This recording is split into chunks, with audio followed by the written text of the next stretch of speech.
ಎಲ್ಲರಿಗೂ ನಮಸ್ಕಾರ. ನಾನಿವತ್ತು ನುಚ್ಚಿನ ಕಡಬು ಅಂದ್ರೆ ನುಚ್ಚಿನ ಉಂಡೆನ ಮನೆಯಲ್ಲಿ ಯಾವ ರೀತಿ ಮಾಡೋದು ಅಂತ ಹೇಳಿಕೊಡ್ತಾ ಇದ್ದೀನಿ.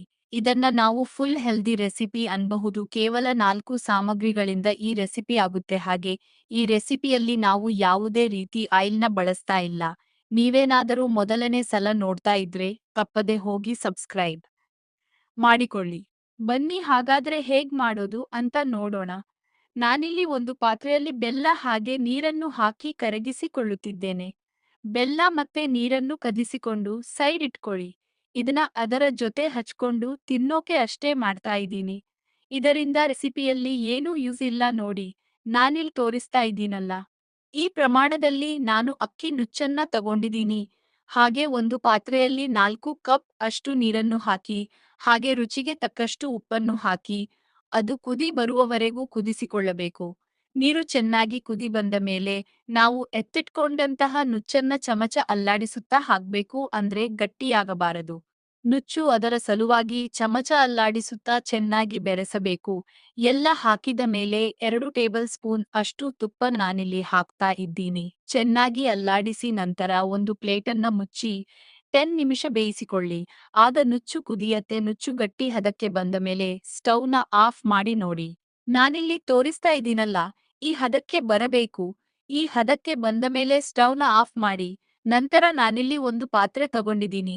ಆ ಪಾತ್ರೆಯಲ್ಲಿ ಕುದಿಸಿಕೊಂಡಿರುವಂತಹ ನುಚ್ಚಿನ ಮಿಶ್ರಣವನ್ನು ಹಾಕ್ತಾ ಇದ್ದೀನಿ.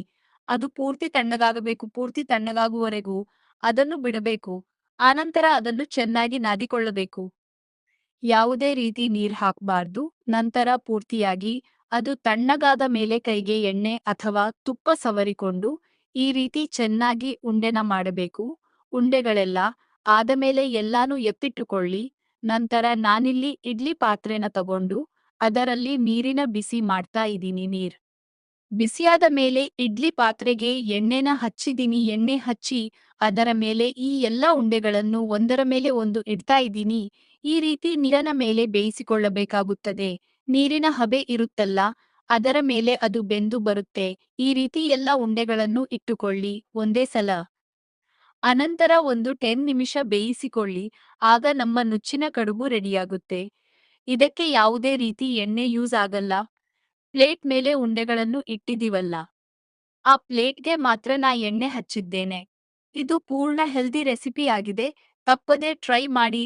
ಹಾಗೆ ನಿಮ್ಮ ಅನಿಸಿಕೆಯನ್ನು ಕಮೆಂಟ್‌ನಲ್ಲಿ ಕಮೆಂಟ್ ಮಾಡಿ. ಈ ವಿಡಿಯೋ ನಿಮಗೆ ಇಷ್ಟ ಆಗಿದ್ರೆ ಲೈಕ್ ಮಾಡಿ ಹಾಗೂ ಸಬ್ಸ್ಕ್ರೈಬ್ ಮಾಡಿ. ಈಗ ನಮ್ಮ ನುಚ್ಚಿನ ಕಡುಬು ಸವಿಯಲು ಸಿದ್ಧ. ಇದನ್ನ ಆಗಲೇ ಮಾಡಿಟ್ಟಿದ್ವಲ್ಲ, ಬೆಲ್ಲದ ರಸ ಅದರೊಂದಿಗೆ ಸವಿಬಹುದು. ಅಥವಾ ನಿಮಗೆ ಬೇಕಾದ್ರೆ ಬೇಳೆ ಸಾರು ಇರುತ್ತಲ್ಲ, ಅದರ ಜೊತೆ ಕೂಡ ಸವಿಬಹುದು. ಅದು ಕೂಡ ಟೇಸ್ಟ್